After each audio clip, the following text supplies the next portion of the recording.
So good evening, everybody. Thank you for coming tonight. This is This Woman Knows TV. So we're talking about church girls and mental health, which is a pretty big issue, especially in our community. And I'm very excited to have this conversation. It's a conversation that really it needs to be had, and we do need to talk about this. One of our guests is not with us tonight. She's ill tonight. She was in the hospital, and so we want you to say some prayers for Jamesina Green tonight.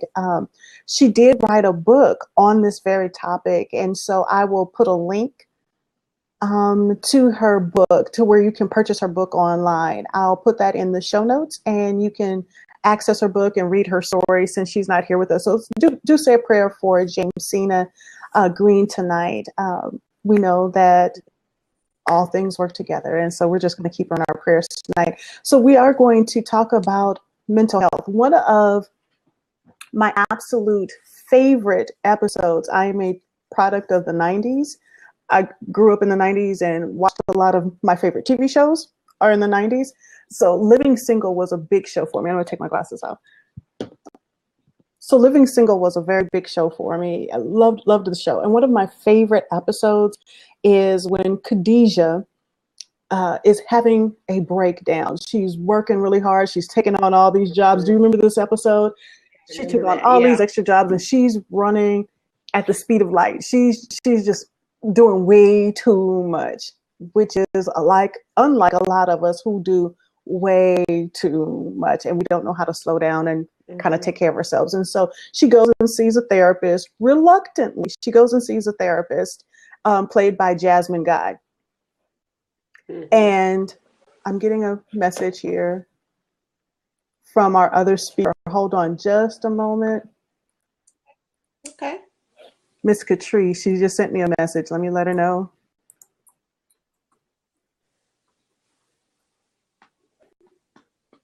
All right.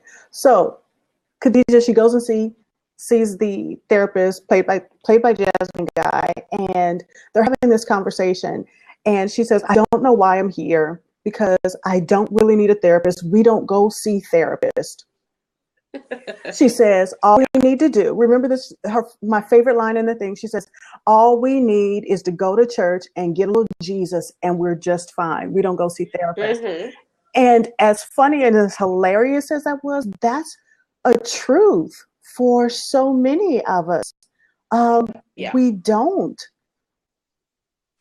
go to therapy. We don't seek treatment. And I did a little research and found out that Black women in particularly, we are undertreated and misdiagnosed so many times, and they like to escalate our diagnosis. So we're real quick to get schizophrenia as a diagnosis for us, and that it may not always be the case. And so undertreat, it's a big issue. And so okay, she's having trouble getting in, so let me send her. Hold on just a moment. Okay. Let's try this again. I think she may have an old link. She has the old link. We had to change out the link. Okay.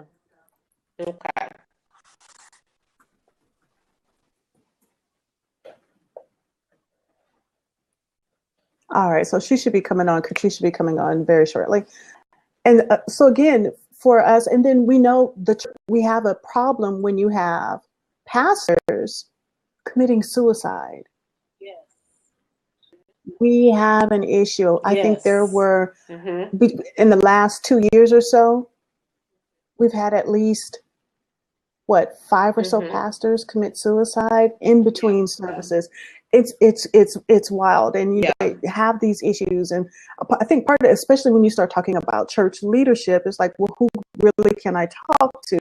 And any kind of leadership is like, who can I trust with my issues? And we've got to do better about taking care. Here she is. Awesome. Yes. Here comes Catrice. Okay.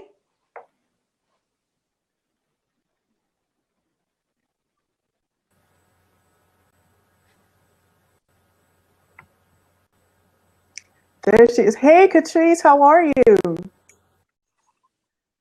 Hello, Hello. hello. How are you? Welcome. I'm good. Thank you for having me. Awesome. Catrice, LaTara, I think everybody knows each other, or you know of I each do. I know who other. Catrice is. Yes. Mm-hmm. Okay, awesome. And LaTara and I, we went to St. Mary's Academy in Yes. Inglewood, California together. Red ties. Red ties rule. Red ties rule. So we were just having very casual conversation, getting started talking about how we really have to do better about taking care of our mental health. And I tell people all the time that you take care of your mental health like you would if you got diabetes or you the sugar or you have hypertension. You treat it just the same. You go get help for that. You don't try to self treat diabetes. You definitely take a physician's care. You go under a physician's care. There is a Facebook group, and I won't name it, but there's a Facebook group that I'm a part of. And one of the ladies said that she was experiencing some depression, that she was really depressed and she was really having a hard time of it and she couldn't shake it. And, what should she do? And so, there were some ladies who definitely told her, definitely go, get treatment, go talk to your doctor. So those voices were very few and far between. There was well, you just need to go pray. And what kind of spooky stuff do you have in your house? Do you have any owls in your house? Do you have any frogs in your house? And what have you been watching any kind of crazy movies? What else did they say? This one suggestion was you just need to play some Christian music 24 hours in your home to treat the depression. And I cringed. I so cringed. And I really hoped that she would listen, to the voices that said, please go get yourself checked out. Please go. Please. And that's not to say that prayer doesn't work, but you wouldn't self treat your diabetes. Go to the doctor and get some help. So tonight, LaTara, she's a contributor for This Woman Knows. You can go read her blog post. It's absolutely awesome at thiswomanknows.com. So definitely go check that out. But she shares her story. And so I want to talk to LaTara a little bit about what was going on in your life. Ooh. What was going at the time? All this was playing out. So give us a little background as to what was going on. When I pinpoint where the depression started, it started in around 97. And I lost my business and I was homeless in a matter of like a week. And it really kind of did something to me internally, but I didn't really recognize it. I was in Los Angeles living there. I sent my son here to Oklahoma to live with my mom for a year while I got myself together. And at the time my best friend was getting married. So I'm into the wedding stuff. My best friend and my brother were getting married.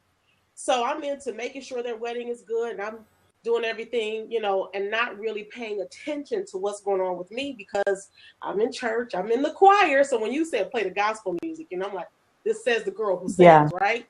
And,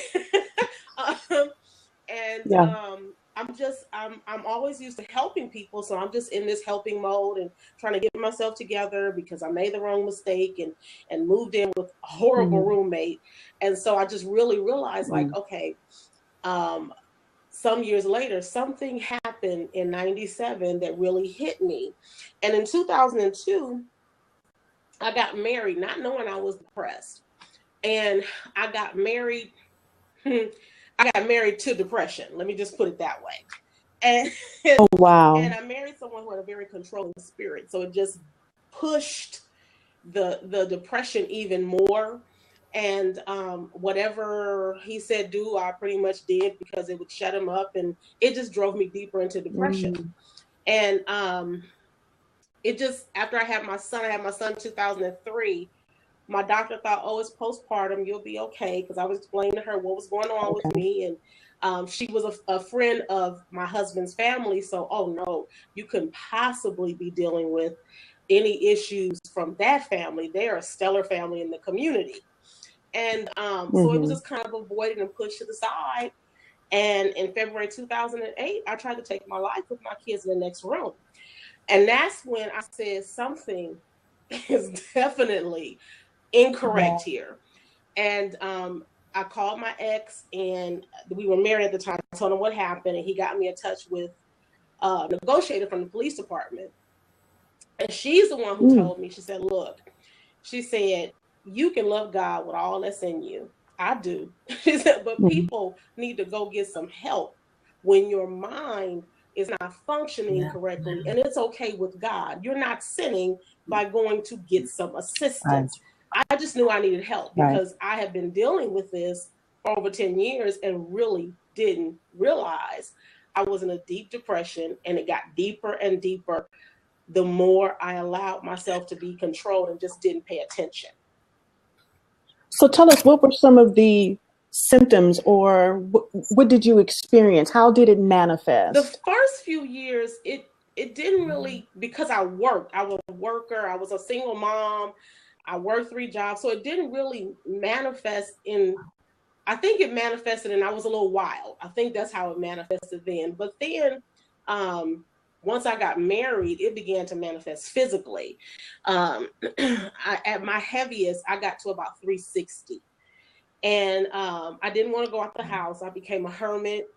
Literally, I might bathe once every other week. I mean, it was just that bad. And I would just, my hair was natural. And I would sometimes just put a scarf on my head for days. And by the time I took it off, it was like, yeah, this stuff is pretty matted. And I would just wash it and put the scarf back on my head. I just didn't care. I didn't care about my appearance.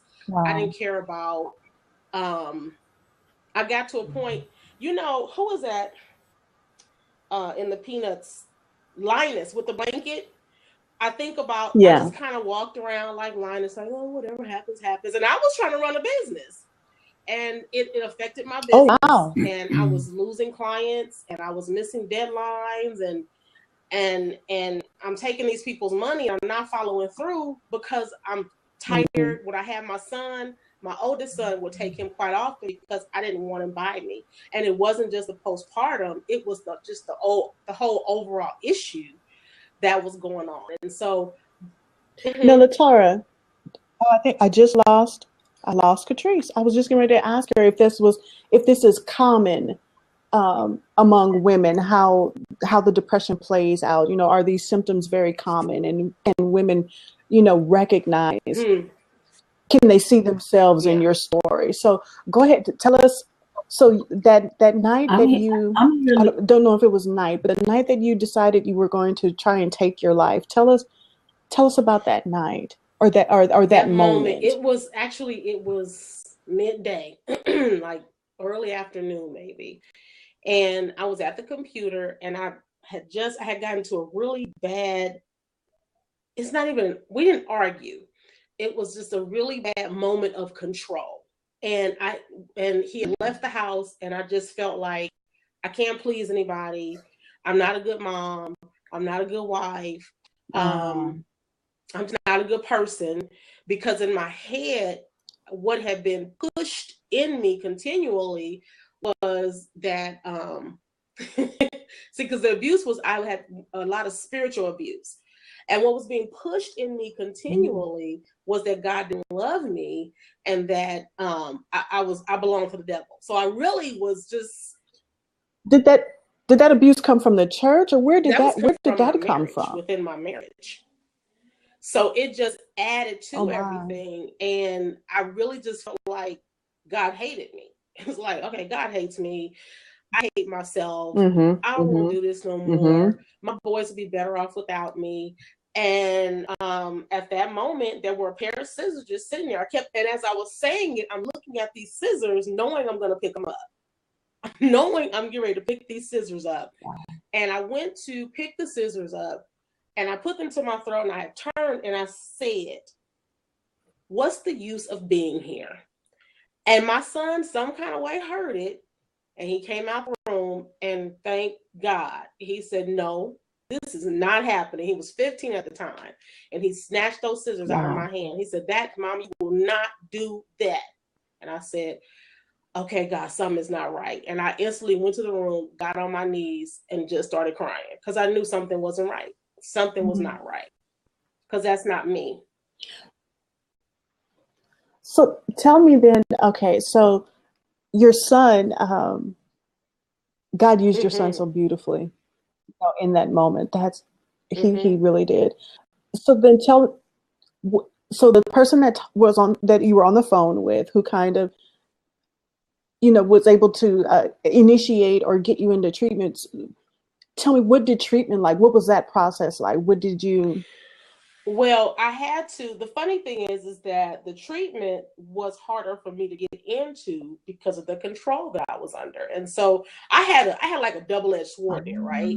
It was like, I know you need the help, but if you go get this help, then something about me might come out. But so what I had to do was kind of figure some things out, and she helped me figure out, because I was like, I can't afford counseling. And it just so happens in Chicago, they had a place where you could do sliding scales, so you could pay $20 a session. And so I set my first session up. My first session I missed because of the control, but the second session I made, and it was different for me because it wasn't something I was used to. It was like, okay, I'm sitting here telling, it was kind of like Khadijah, it was like, I'm sitting here telling you my problems and I can figure all this out. All I gotta do is keep reading my word. God gave me a scripture to put up on the wall. And so I'm gonna read that scripture every day, right? Yes. And what I did also, though, was I did get some spiritual counseling. I did go to someone who was a believer, but also knew that I needed that assistance. So that helped as well. And eventually I stuck with that person because that person understood the spiritual end of what I was going through too. So it was important for me to have that balance right then at that time. I didn't know it was because of all of the spiritual abuse that was going on. I didn't recognize all of that. But it was a different sort of thing because I had to be vulnerable, and being vulnerable is not something that LaTara likes to be. I'm the tough girl. So to let my wall down. I think that's a lot of us, LaTara. I think that's a lot of us. Yes. That's a lot of us because we're taught, especially as women of color, that we have to be so strong. We've got to, endure so much, especially if you're a single mom or if you're in a crazy kind of relationship. That whole, I got to be strong and I got to do this. And sometimes we don't ask for help. We won't ask for help, but there's just this whole thing that women of color, we've got to be so strong and take on so much. And we are having meltdowns. We are having meltdowns, and it's time out. It's time out for that. It's time out. It really is. Definitely. Welcome back, Catrice. Welcome back. Welcome back. Yes. I don't know what's going on, but I'm glad to be back. So, technology, and I told LaTara this, I said, technology is wonderful when it works. When it works, it's absolutely wonderful. It is the best thing ever. When it's not, oh boy, yeah.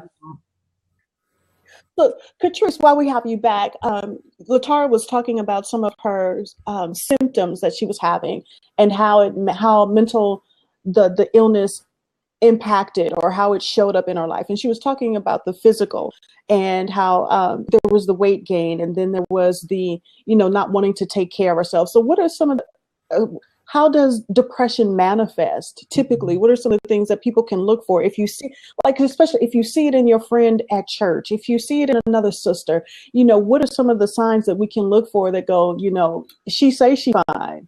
Right. But something's a little off, So what should we be looking for? Well, you know what? Depression is one of the most common mental health, issues or disorders, as they call it. And one of the things I wanted to make sure that I talked about tonight was a type of depression in particular that's called dysthymia. So, most people, when they think about depression, what they usually visualize in their mind is major depression, which is glaring in your face, pretty obvious. Some of the symptoms that LaTara talked about where, she wasn't bathing and she wasn't taking care of herself and she was gaining weight. Those are symptoms of major depression. But oftentimes with dysthymia, it's really called mild depression. Mm-hmm. So it's mild, but it's chronic.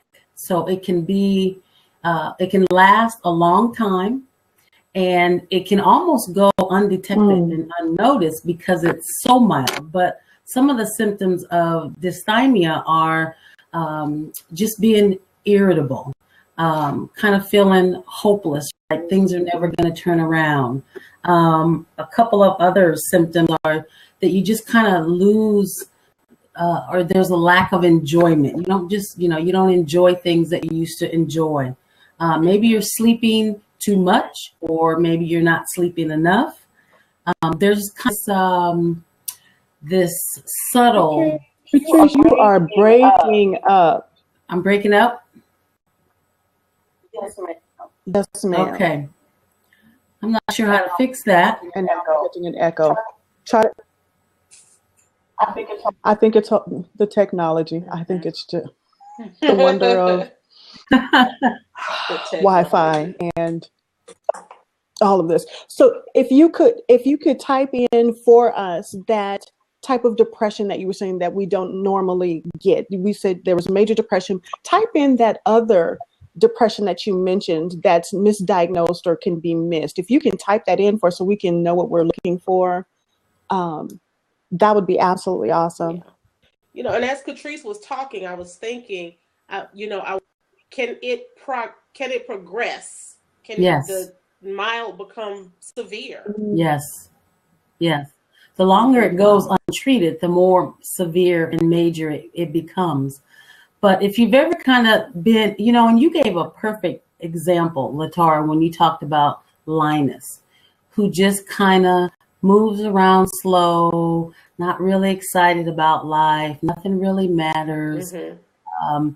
That's a sign of dysthymia. It's just this mild, low-grade depression that, if untreated, it turns into major depressive disorder. And one of the things I did want to make sure I said was the physical symptoms. People who are tired, having body aches, unknown, like almost phantom body aches where it just hurts and you don't know why. The sleeping, the weight gain. Sometimes people dismiss that, to other things like, their monthly cycle or, other things, and they don't really look at that. But even just being, I can think of someone in particular who they always have some kind of body issue, pain going on.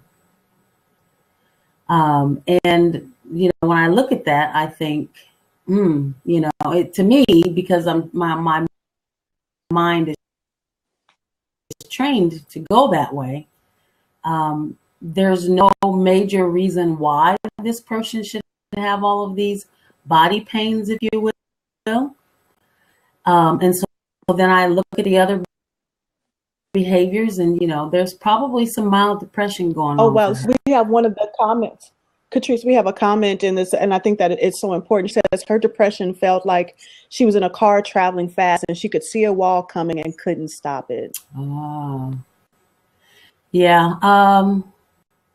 That's definitely, bordering into the major depressive disorder. But when she uses the description, talking about the car traveling fast, I'm wondering if, there was a little bit of anxiety going on there as well. So, the anxiety disorders are, that's where you get the panic attacks and things you feel like you're out of control. So there's depression, and then there's panic. So I know you're breaking up, and hopefully I'm not talking over you. Can everybody still hear her? Can everybody still hear Catrice? She's breaking up. That's what I thought. Oh, I love it. She says, do you think it would help letter boss? And okay. So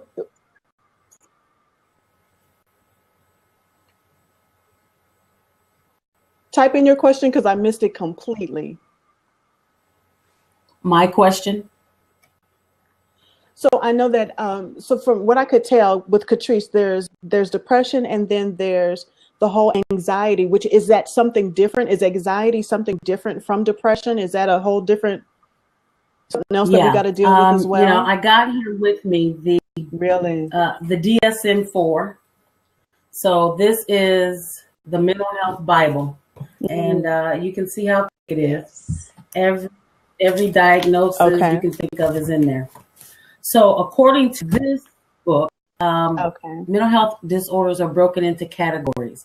So we got anxiety disorders, mood disorders, psychotic disorders, eating disorders, personality disorders, post-traumatic stress disorder. There's major categories. So depression is in a category by itself. Anxiety is in a category by itself. But you can have them going on at the same time. At the same. Now, LaTara, is that something that you experienced? You anxiety and Yes. depression at the same time? Was it In wrapped in the same 2005, thing? I was having what I thought was a heart attack. And my heart was going really, really fast. And I woke my husband up at the time, and I was like, something's wrong. Went to the doctor. They gave me a Xanax, and it calmed me down immediately. And the doctor said she has anxiety disorder. That's her problem. She had an anxiety attack. And sent me home with the Xanax. And so on top of the anxiety, I had to deal with that and the depression. And yeah, I had, yeah. Mm-hmm. So, because I've interacted with somebody who was in the middle of a panic attack, and it is, when you're there, it's a scary thing, trying to assist them. And it's like, okay, she eventually she was able to calm down and regain herself, but trying to get that person into treatment, they were like, I'm not going. You can't. I'm not going. I'm just not. I'll be okay. I'll fend this off. And so it's like, that's very troubling when you have someone under that much stress and experiencing that much anxiety, and they won't get help. And it's like, so I don't know, what besides pray, is there anything else that you can do for someone who, especially a sister who is reluctant, who just will not? What's happening when someone's experiencing anxiety disorders is essentially lack of control. Somewhere in the brain, somewhere within, the person is feeling out of control in their life. And because they can't control whatever, and I don't mean control like, I want to control what you say and I want to control what you do, but internally, their body is kind of operating by itself, essentially. Their thoughts are out of control, their behaviors, their emotions, their moods, psychologically and emotionally, they're out of control. And so, one of the best things that you can do is, if you're having anxiety type behaviors, is to create more control in your life, more structure, more order. Definitely people get help, but for example, if you have an anxiety disorder and your house is a cluttered mess, that in and of itself is going to create more anxiety and stress. So, keeping things in order, creating structure. Catrice, is she still breaking up on your end too? Okay. Catrice, because you're still breaking up a little bit. So let me ask LaTara a quick question. So when we go back to when you were going through your issues, and did you get any support from your church at that time? The church community, how were you treated? Because a lot of people, especially women, there's this stigma associated with having depression or having, some challenges when it comes to your mental health. That there's this stigma that, one, you're not strong, you're weak. Did you experience any of that? And how did you handle that? At the time, I didn't really have a church home. I was in Chicago, and we went to different churches. I really wasn't. At the time, I was on a different search with God, and I told you I just felt like He just did not like me. And all the churches we went to, I was like, I'm not feeling it, and so I just eventually stopped going to church. And really, at that time, coming out of and dealing with my depression, I did not have a lot of help. I think that's what made it really hard for me. Wow. I didn't have anybody but my children, and I really couldn't tell my kids this is what's going on with me, because my oldest son was dealing with depression and anxiety as well. And a lot of anger issues because of the situation we were in. So it was hard for me. And I think maybe that's how, in God's grand scheme plan of, his whole plan of things, and how he just allows stuff to occur, that he allowed to occur that way for a reason.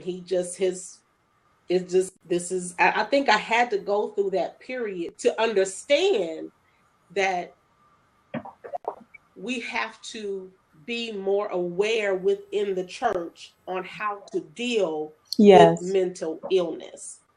Because what it did for me is, when I enrolled back into college, I specialized, I was doing psychology with a specialization in Christian counseling, but I had an area of crisis intervention. I wanted to really get into that because mental health causes a lot of crises. And I had a goal of getting in the churches and coming in and teaching them how to develop mental health and crisis prevention ministries.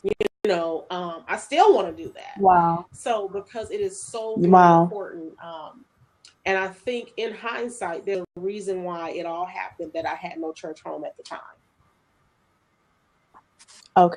So there's, you hear the stories of women who won't get treatment because, one, they feel that, God really should heal them. And I think that was one of the things that Stiletto Ball said in the message session, that, she thought that God wasn't listening, and that there seems to be a line of thought that, that you're no longer loved by God, if you're suffering through mental, health issues.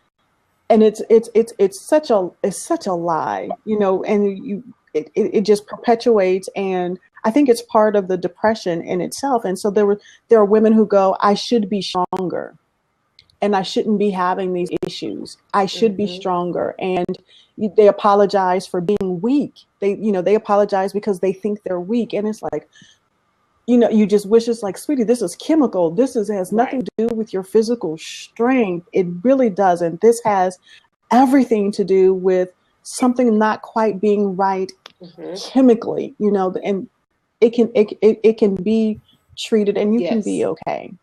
You can be okay. So you said, for you, LaTara, you said that treatment consisted of going to therapy. Yeah. Is that correct?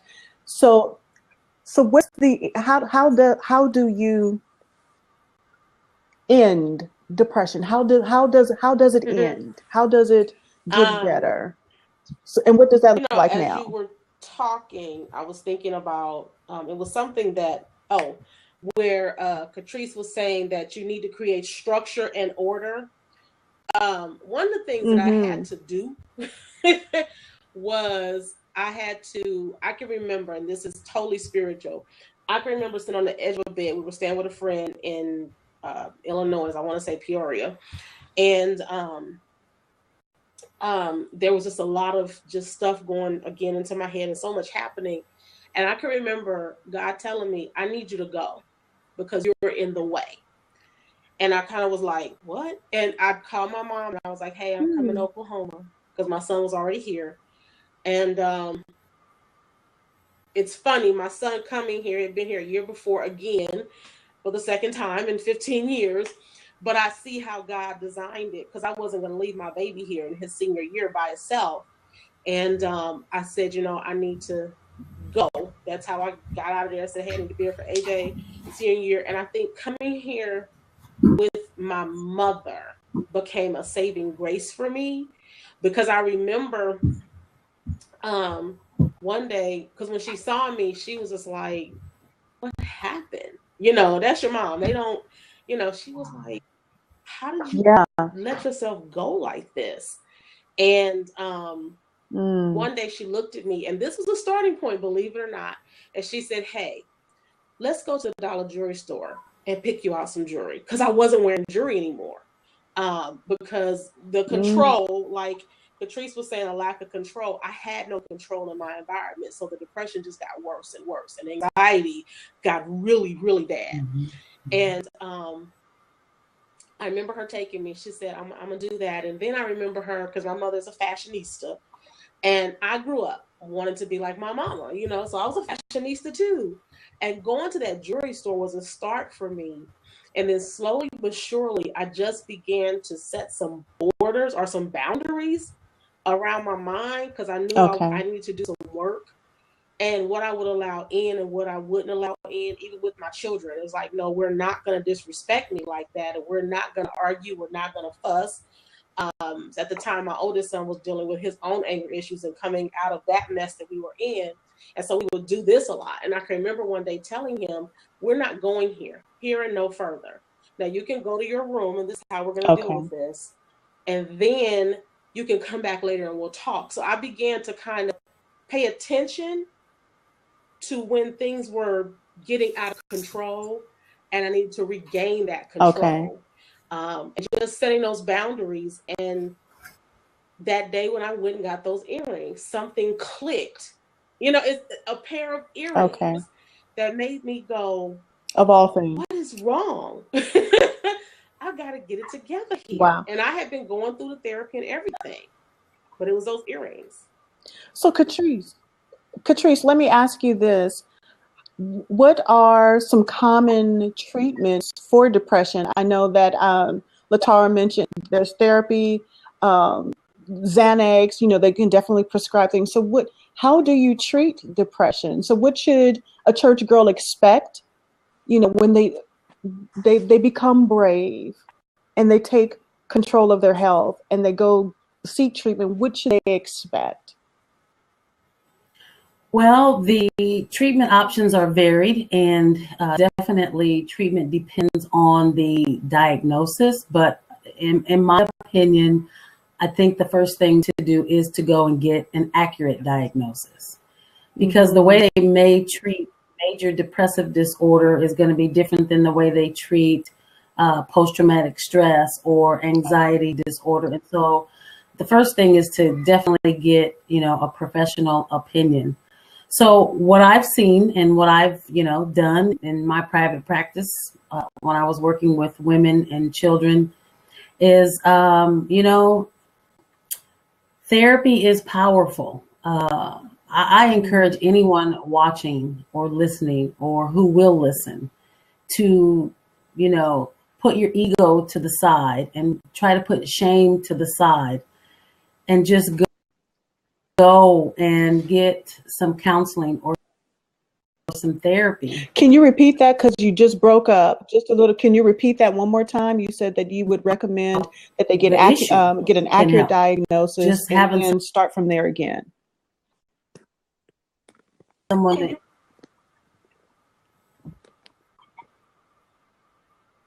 okay, we can do audio only. Hopefully and then that works. Actually participate in therapy. So, Catrice, you know, are you there? Okay, awesome. I'm here. Am I still breaking up? Okay. You're still there? Okay, go ahead and repeat that.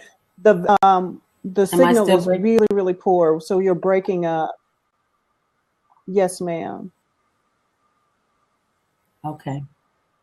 I have a message here that says it's a poor internet signal. Okay, could be. You know, on my end it looks strong. I'm not sure what's going on, but I will close out, you know, some windows up here. Maybe that will help. Patrice, do this for me. I got two more open. Do besides this for me. one, so. Okay.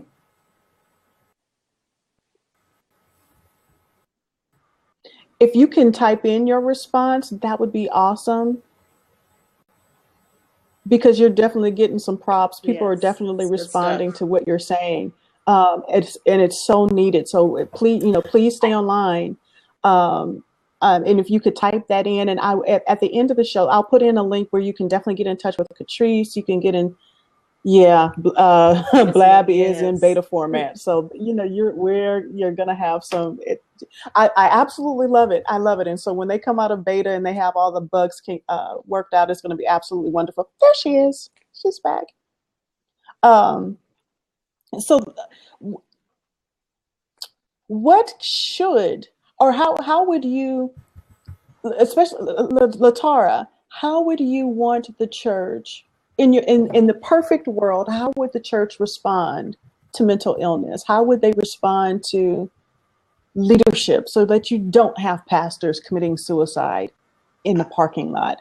What in the perfect world, how would we take care of I one think the another? first thing, especially within the church, we tend to have this hierarchy, and so we think that um, the pastor is just we place him with God, and we have to understand that he's human. And I remember Yes. my pastor in Los Angeles, and this is before my whole deep depression diagnosis. I remember him saying one time, "We're all a bunch of nuts. Choose the one you want to be. We're just a big mixed can of nuts. Who do you want to be?" And I remember, and I remember Wow. him saying, I'm not perfect. I put my pants on one leg at a time, just like Yeah. you do. Please don't place me on a pedestal. But it's also the responsibility of the pastor not to allow his congregation to do that. So you have to find some balance there, I think. Yeah. And I believe that some talk should happen over the pulpit about mental health, about the issues. Yes. My pastor in Los Angeles and my pastor here now, he talks about it, and my old pastor did too, would tell people, if you need to go get some help, go get some help. There's Yes. no shame in that. And he'd always bring Right. up the mixed nut analogy. And it just is so true. And I think we have to understand that just because you are saved does not mean that your mind is free Yeah. from the junk of the world and the mess that can Mhm. occur and cause mental illness. Because, I mean, something happened like that and it can make your mind flip, really quick. It can Exactly. just, because of how we respond to crisis and how we Mm. respond to issues. Right. Oh, how we How we deal with deal with stress. stress. How we It's deal a with lot stress. of That is work, so huge. And when I knew so much has changed in me when we had the fire in September and we lost my nephew 8 days later. Yes. The way that I was able to handle I that remember that. I was like, is this me? Hmm. It was so phenomenal to Wow. watch because of all the work I had did, that I was able to handle those back-to-back crises like that. So Hmm. it was different, but I was able to open up because I've been through the therapy and I've done the work, and I've admitted that I've had this issue. Yes, I dealt with some depression because instantly I went into shock for 2 days. I'm just in shock. But that's the norm Yeah. because your Yeah. brain is wired like that. And we have to understand that, Right. and I remember that day somebody telling me the day of the fire, just pray about it. And I hung up on them. I'm not doing this. Yeah. Rightly so. I'm not My faulting house you is at gone. all for that. So, Yeah. and I like what Patrice You are said here. good. You just Depression hung has up the been said to phone. be anger turned inward. Yes. Isn't that Yes, that's excellent? really good. That's a tweetable right there. Yeah, That's that's a really tweetable. good. Mhm. And the way that I saw it, Catrice, and you may say this, is I saw all of my emotions. I couldn't control them. I just felt like my emotions were doing this, and I couldn't do anything with them. I didn't know how to sort them out. I didn't know what to do. Yes. Yes. So let's go back to all right. So especially the current trend in our churches right now is that they are predominantly filled with single women, single mothers, particularly. And I don't know of any group of women that so need support than single mothers. And they flock to churches, you know, Sunday after Sunday. How can we help? I mean, just as a community, how can we rally around?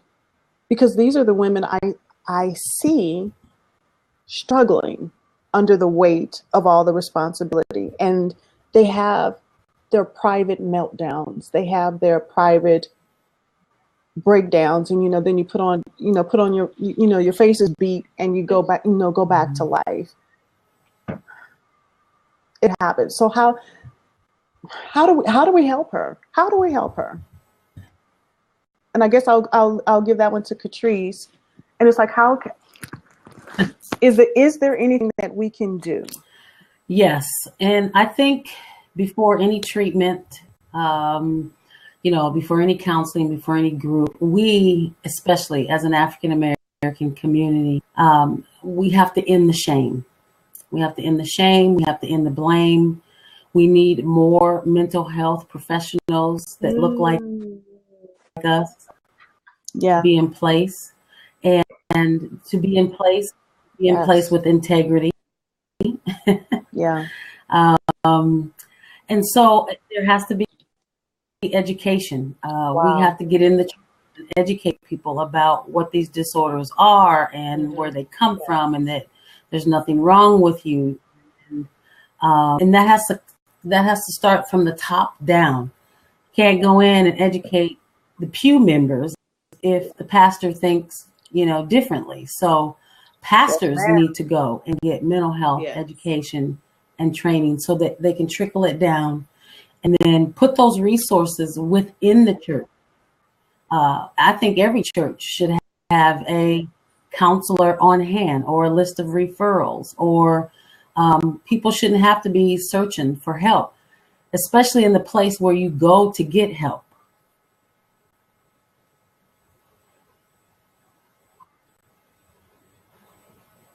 Am I still there? We just lost her again. Catrice, you said something so important, that it has to be top down. That was huge. Oh my God, that was huge. It's got to be top down. And I think we can all individually take responsibility for ending the stigma and ending the shame.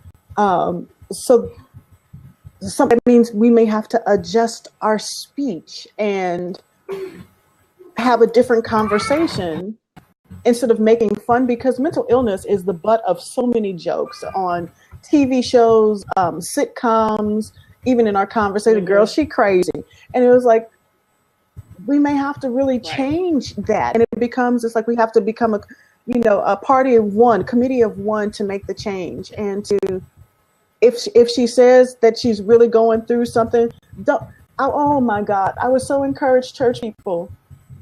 Stop telling people to just pray about it and you'll be all right. Stop telling people just pray about it. You need to fast. Go listen to some gospel music and you're going to be okay. Oh, I'm really need you not to do that. Listen, just be a friend and listen, because if they're trusting to speak to you and tell you what's in their heart, listen to them, be there for them. Sometimes you may just have to just sit there. There is no conversation. You just gonna sit in the room, and we just gonna be we're gonna share a space together. I think that's where Catrice said that the training happens. You need to be trained to understand that sometimes you just need to shut up and be. I just had to keep that there. Because and I think because of when during the fire, and especially okay, so I have a fire, lose everything. 8 days later, my nephew is viciously murdered, and as we're sitting there, and I can remember being at my sister's house the day we found out about the murder, and it was just quiet. But my sister needed us there more than anything else, and then we're right across the street at the time from the fire. And then people were rallying around all of us because we've lost so much. Wow. And just being quiet. Nobody had to say, let's pray. Nobody had to say, let's sing a song, turn on some gospel.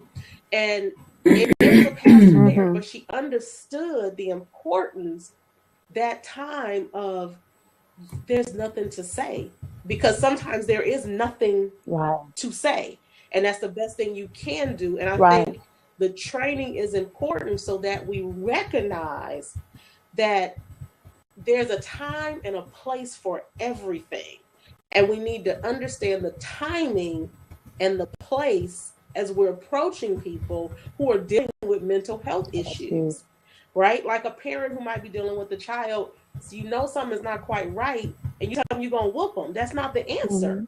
The answer is, let me go figure out what's wrong with my child. Let me find this out. Or you take them to the pastor and say, can you, maybe you got a demon or something.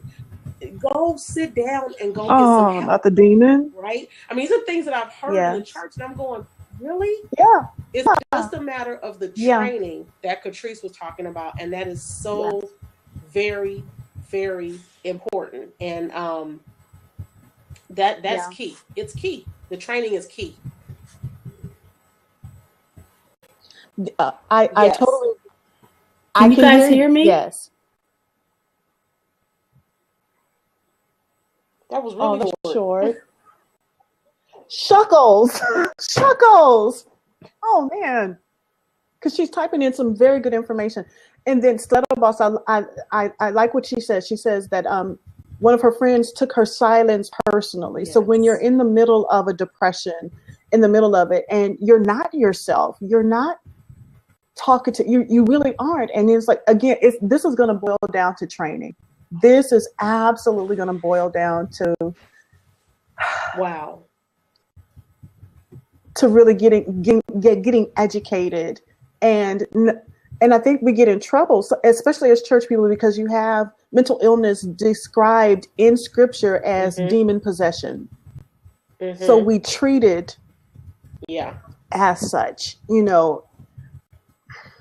And I really wish that the church would come out with an edict, that they would come out with some kind of clarification statement, and say it's like, we need you to get help again, and that's going to be educating leadership. That's going to be educating the pews as well. And that's what it boils down to. Education. It boils down to training, and it does. And there needs to be more. I know that there are people that I know who are in the churches now doing it, but it's not enough. There needs to be more. No. And especially, this is Mental Health Awareness Month, and we've got like 7 minutes left. So this is Mental Health Awareness Month, and this conversation is so needed because women feel isolated. They feel that they have to put up this front because we are told again that we have to be strong, and you can take. Oh, I love this one. God won't put more on you than you can bear. All this kind of stuff that we tell ourselves, and it's like, look, we are responsible. Catrice is putting some good information. We are responsible. I believe especially when she talked about us as a people, as Black people, that the nature of our past slave history, we're a post-traumatic people. We deal with a lot of stuff from way back when. Oh my God. You can see yes, me, I can see you, can't hear you. So you just stay there and be beautiful and keep typing. Stay there, be beautiful, keep typing. Yes. You're getting so much love, so keep doing that. You excellent information. Circumstances that are sometimes out of our control. That is so key. I can remember feeling all alone because people just disappeared on me. Isolation. They just. She said it, because when she said we have to stop shaming each other and be there for. I didn't feel like anybody was there for me when I was trying to get the help, and when I was getting the help, and I was trying. I didn't feel like nobody. I felt like nobody was really there for me, and really, they did abandon me. There was abandonment because they didn't understand. So someone I truly love and admire, went through a depression, and all of a sudden they just dropped off the face of the earth. And this is not, it wasn't, this was not normal behavior. And so they would get text messages from me every so often. Hey, how you doing? I love you and I'm praying for you. You ain't even got to respond. Just know that you are not forgotten. And I think that's so important, especially when people just drop off the face of the earth. It's so important to be connected and to let them know that, hey, there is somebody out here that's concerned and your presence is missed. So you just can't fade off to black. And it was like, hey, you're missed. It's like, are you okay? Just, you know, send me something back that says, I'm here, I'm okay. And we, you know, I can pray for you while you go through whatever it is that you're going through. And I think that it's so important that we be available, that we be sensitive, that we leave the church cliches. If we could have a funeral for all the church cliches, I'd be the first one in line. I would be so happy to bury the church cliches when it comes to, and I know James Cena, I know she has a whole lot to say about the church cliches, you know, and just how people responded to her, you know, in her time of illness, and that whole thing of just get over it. You know, people will be insensitive and they tell you, just get over it. Right. And it's like, really though? Right. Really though. Ladies, thank you so much for your expertise and your wisdom. Yes. We're going to have to do this again. And because you put up so much great information, I am saving all of this and I'm tweeting it right after this show so that it can be available to everyone. The information you gave is wonderful. So here's what I want, Catrice, I want you to put your contact information in the message. Catrice, she has an impressive resume, 15 years in the business, you know, served the community. Catrice says she can't hear anything. Oh, okay. I'm going to type Catrice a message.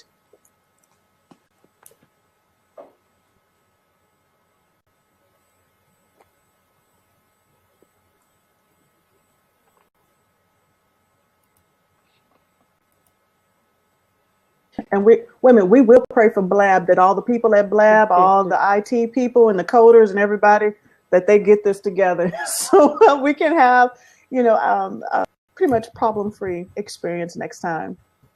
Exactly. She totally rocked. So, and then LaTara, do any of your books have anything to do with the depression? I am the anthology book that's coming out in August. I'm finally going to kind of tell my story a little bit more because it was something I struggled with.